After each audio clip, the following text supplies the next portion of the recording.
जो लावे ईमान छत्रसाल तिन ऊपर तन मन धन कुर्बान, तन मन धन कुर्बान। बोलिए श्री प्राणनाथ प्यारे की जय, श्री सतगुरु महाराज की जय। आत्म संबंधी प्यारे संधू साहब जी, पार्वती परमात्मा अक्षरातीत के लाडले प्यारे संधू साहब जी, इस जड़ौदा नगरी का ये वार्षिक महोत्सव है। श्री कृष्ण प्रणामी मंदिर जड़ौदा की इस वार्षिक महोत्सव में हम सब संगत साथ एकत्रित हैं, पार्वती परमात्मा अक्षरातीत के चरणों में उपस्थित हैं। ये 3 दिन का कार्यक्रम आपका है। हर वर्ष इसको आप बड़े हर्ष उल्लास के साथ इसको मनाते हैं। अभी मैंने कहा था प्यारे सुंदर साहब जी, संतों का कथन है, तन पवित्र सेवा किए धन पवित्र करता, मन पवित्र धनी भजन कर तो तिरवेद होत कर लिया। देखिए ये अनमोल धन हमें मिला है। पार्वती परमात्मा अक्षरातीत की अपार मेहर, श्री सतगुरु महाराज जी की असीम अनुकंपा से ये अवसर हमें मिला है। इस अवसर का हम खूब सदुपयोग करें। तो धाम के धनी के चरणों में जब जाएंगे प्यारे सुंदर साहब जी, तो हमें शर्मसार नहीं होना पड़ेगा। हम उनसे नजर से नजर मिला करके कह सकेंगे, हे धनी, जो वादा आपसे करके चले उसको बखूबी निभाने का हमने प्रयत्न किया। अब कितना निभा सके, कितना वो आपके ऊपर निर्भर, जितना आपने निभाया उतना निभा सके। तो इन कार्यक्रमों के माध्यम से प्यारे सुंदर साहब जी, ये हमें तन की भी सेवा मिलती है। पार्वती परमात्मा अक्षरातीत की ब्रह्मवाणी का वांचन चला हुआ है, अखंड पाठ चला हुआ है। सुंदर साथ के संत गुरुजनों का, उनका आशीर्वाद का ये अवसर हमें प्राप्त होता है प्यारे सुंदर साहब जी। उनकी सेवा करके हम उन्हें कितना खुश करें, कितना आशीर्वाद ले, ये हमारे ऊपर निर्भर है। तो पंचभौतिक तन ये पवित्र हो जाता है, इसको कोई दोष रहता नहीं है। नहीं तो फिर से आवागमन के चक्र में इसको पढ़ना ही पढ़ना है, कोई बचाने वाला नहीं है। और धाम के धनी अक्षरातीत ने हमें एक संदेश दिया है, प्रेम और सेवा से तुम पाओगे पार। ना तो त्याग से प्राप्त कर सकते हैं परमात्मा को, ना तो तप से किसी को मिला है परमात्मा, ना जप करने से परमात्मा किसी को मिला है, न ही कोई साधना करने से परमात्मा की कोई प्राप्ति कर सका है। सतयुग से लेकर के त्रेता द्वापर का ये विधान है प्यारे सुंदर साहब जी, इतिहास है, किसी को भी पार्वती परमात्मा अक्षरातीत की प्राप्ति हुई नहीं। ये जो ब्रह्मवाणी का प्राण चला हुआ है, इस ब्रह्मवाणी के कारण कईयों ने अग्नि में बैठकर के साधना किया, कईयों ने व्रत में बैठकर के साधना किया, कईयों ने जल में खड़े होकर के साधना किया कि पार्वती परमात्मा अक्षरातीत का दीदार हो जाए, उनका सानिध्य प्राप्त हो जाए, मेरे जीव को आवागमन से छुटकारा हो जाए, प्यारे सुंदर साहब जी मिल जाए। इसके लिए अनेकों ने प्रमाण है वाणी के अंदर, वेदों के अंदर, शास्त्रों के अंदर, संतों की वाणी में अनेकों प्रमाण हैं। ये तो तन पवित्र हो जाता है, परमात्मा की सेवा मिल जाए, सतगुरु महाराज जी की सेवा मिल जाए, उनके बताए हुए रास्ते का अनुसरण कर जाए प्यारे सुंदर साहब जी, तो हम और आप इत पे धनधन होंगे और उत पे धनधन होंगे। इस संसार में आए हैं, यहाँ का भी लाभ लेंगे, इस संसार से जाने के बाद भी हमें परमधाम के सुखों का लाभ मिलेगा प्यारे सुंदर साहब जी। धन हम मेहनत से कमाते हैं। आप ज्यादातर किसान हैं, हम मजदूर हैं, और मजदूरी से, किसानी से जो भी हम पैसा कमाते हैं, दुकानदारी से कमाते हैं, वो हमारा थोड़ा सा धर्म के काम में लग जाए तो उसको कोई दोष रहता नहीं है। तन पवित्र सेवा किए और धन पवित्र कर दान, और मन पवित्र धनी का भजन कर। ये जो हमें मन है, हमारा स्थिर रहता नहीं है, बड़ा चलायवान है मन, क्योंकि मन हमें कहीं बैठने देता नहीं है। मन कभी सत्संग का कहीं बुलावा आए तो मन कई बार तो कहता है, यार क्या करेगा वहां जाकर के, पता नहीं मौसम खराब है, तेरे को वहां व्यवस्था मिलेगी भी नहीं। अभी कोई कह रहे थे, भाई अगर झांकी देखनी है तो चारपाई का सुख छोड़ना पड़ेगा। चारपाई का सुख लेना है तो झांकी के दर्शन तो होंगे नहीं जी। तो एक सुख तो हमें छोड़ना ही पड़ेगा। तो हमारा जो मन है इसको हम हमारा स्थिर हो जाए, पारब्रह्म परमात्मा सरातीत के चरणों में स्थित हो जाए, अपने धनी के स्वरूप को हम हृदय में बसाए और उस परम तत्व का प्यारे सुंदर साथ जी हम एक घड़ी भी उस आनंद से वंचित ना हो। तो मन पवित्र धनी का भजन कर तिरविध होत कल्याण। इस प्रकार से संतों ने कहा है प्यारे सुंदर साथ जी। उनका कथन है, संतों का कथन कभी झूठा होता नहीं है। उन्होंने बड़ा रिसर्च करके अपना अनुभव हम सब सुंदर साथ को दिया है। देखिए, जब से ब्रह्मांड बना है प्यारे सुंदर साथ जी, उस पार्वण परमात्मा सरातीत को खोजने के लिए कईयों ने, बड़े बड़े ऋषि महर्षि योगेश्वर तपस्वियों का यहाँ इस धरातल पर आना हुआ। बड़े बड़े अवतार यहाँ पर आए, ऋषि महर्षि आए, मनीषी आए, जिन्होंने संसार के सुखों को पाने के लिए भजन भक्ति नहीं किया। मेरे जीव को आवागमन से छुटकारा मिल जाए, उस पारब्रह्म परमात्मा सरातीत के आनंद का मुझे अनुभव हो जाए, उस धाम की मुझे प्राप्ति हो जाए, ये संकल्प लेकर के उन्होंने पूरा जीवन साधना में लगा दिया। लेकिन प्यारे सुंदर साथ जी उस अक्षरातीत से के स्वरूप से भी, उसके धाम से भी, उसके आनंद से भी वंचित रहे। वो आनंद की प्राप्ति नहीं कर सके प्यारे सुंदर साथ जी, क्योंकि पारब्रह्म परमात्मा अक्षरातीत का आना तो इस 28वें कलयुग में था। उसके लिए हमारे वेद भी, शास्त्र भी, पुराण भी, मनीषी भी सब गवाही दे रहे हैं। देखिए सुंदर साथ जी, 18 पुराण हैं, भविष्य पुराण ग्रंथ है, शिव जी महाराज जी के द्वारा रचित ग्रंथ है। शिव जी महाराज जी क्या कह रहे हैं उमा को, पद्मावती केन सरदे विंध्या पृष्ठ राजते, इंद्रावती नाम सदेवी भविष्य के कलयुगे। हे सुंदरी, ये जो भरतखंड की भूमि है ये धन्य है, क्योंकि पार्वती परमात्मा अक्षरातीत स्वयं 28वें कलयुग में अपनी ब्रह्म आत्माओं के साथ इस धरातल पर आना होगा। आकर के जीवों को खंड मोक्ष देंगे और ब्रह्म आत्माओं को निज घर और निज स्वरूप की वो पहचान कराएंगे। तो ये वही 28वां कलयुग है प्यारे सुंदर साथ जी, जिसकी भविष्यवाणी शिव जी महाराज कर रहे हैं प्यारे सुंदर साथ जी। आज दिन तक किसी को मोक्ष नहीं मिला। नवदा भक्ति यहाँ संसार कर रहा है जब से ब्रह्मांड बना है, और जब तक रहेगा करता रहेगा प्यारे सुंदर साथ जी। देखिए, हम भजन इसलिए करते हैं कि हमारे जीव को आवागमन से छुटकारा हो जाए।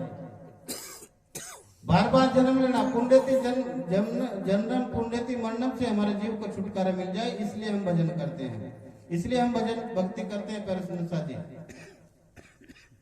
अगर हमने अपने जीव को आवागमन से छुड़ा दिया तो प्यारे सुंदर साथ जी ये मानव तन पाने का लाभ मिलेगा। अगर आवागमन से नहीं छुड़ा सके तो प्यारे सुंदर साथ जी ये मानव तन भी मिला और इसको हमने व्यर्थ में गंवा दिया। नवदा भक्ति में किसी भी जीव को अखंड मोक्ष की प्राप्ति आज दिन तक नहीं मिली। बैकुंठ के अवश्य सुख मिल जाते हैं, बैकुंठ की 4 प्रकार की मुक्तियों के भी सुख मिल जाते हैं प्यारे सुंदर साथ जी। सालोक्य, सायुज्य, सामीप्य, सारूप्य, ये बैकुंठ धाम में 4 प्रकार की मुक्ति है विष्णु भगवान के बैकुंठ धाम में, जो जीव को नवदा भक्ति से प्राप्त होती है प्यारे सुंदर साथ जी। वे नवदा भक्ति जिन्होंने किया है उनके नामों का भी वर्णन आया हुआ है प्यारे सुंदर साथ जी। जिन्होंने किया है उन भक्तियों को, उनको क्या मिला है ये भी सब जानकारी है, ये भी वर्णन हमारे धर्म ग्रंथों में आया हुआ है। नवदा भक्ति में कीर्तन भक्ति, श्रवण भक्ति, पाद सेवन भक्ति, दास भाव की भक्ति, सखा भाव की भक्ति, आत्मनिवेदन भक्ति, ये 9 प्रकार की भक्तियां हैं प्यारे सुंदर साथ जी। इन नवदा भक्तियों को जिन्होंने किया है उनके नामों का भी वर्णन आया हुआ है। देखिए, कीर्तन भक्ति में सुखदेव महाराज जी का नाम आता है। 4 वेद, 6, 7, 17 पुराणों का सार श्रीमद् भागवत महापुराण के रूप में उसका प्रचार प्रसार सुखदेव महाराज जी ने किया प्यारे सुंदर साथ जी। और श्रवण भक्ति में राजा परीक्षित का नाम आता है। 7 दिन 8 रात एक आसन पर बैठ करके उस ब्रह्म ज्ञान को श्रवण किया प्यारे सुंदर साथ जी राजा परीक्षित ने, शृंग ऋषि के श्राप से मुक्त होने के लिए। और एक आसन पर बैठ करके 7 दिन 8 रात सुखदेव महाराज जी ने 4 वेद 6 7 17 पुराणों का ज्ञान का प्रचार प्रसार किया पहले संसार जी।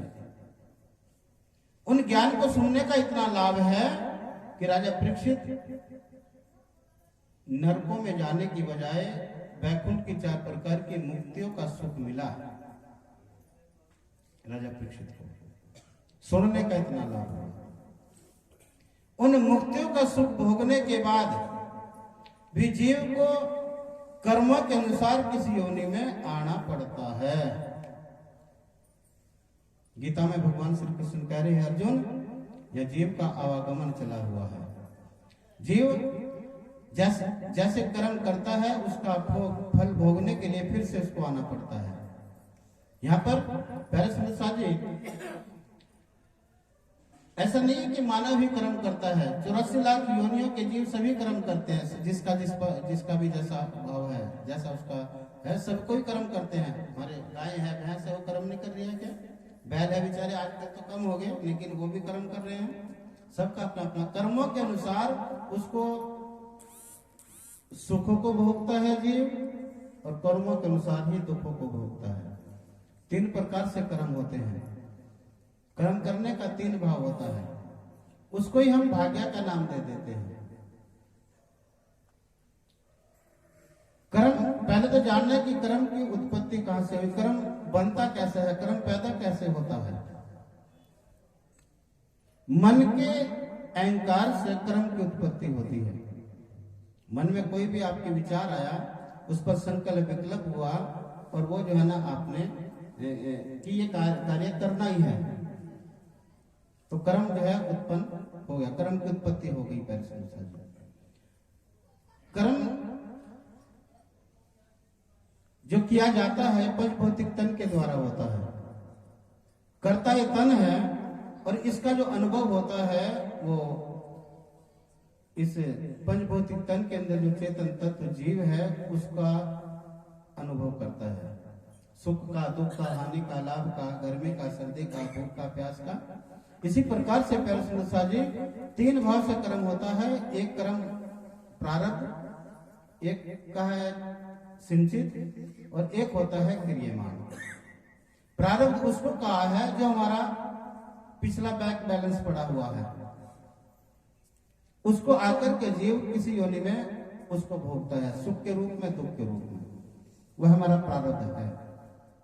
सिंचित कहते हैं इकट्ठा करना, जो हमने इकट्ठा किया हुआ है। हमारा अच्छा कर्म है, अच्छा इकट्ठा हुआ है तो हमारे अकाउंट में अच्छा जमा होगा, और अधम नीच कर्म इकट्ठा किया है तो क्रियमान कहा है, कुछ को तो यहाँ भोग लिया और कुछ को आगे के लिए छोड़ दिया। इसलिए शास्त्रों में 3 प्रकार से कर्म करना बताया है। इसी प्रकार से नवदा भक्ति करने पर पैरसमसाजी जीव का कर्म बंधन से छुटकारा होता नहीं है, नहीं आवागमन से जीव मुक्त होता है।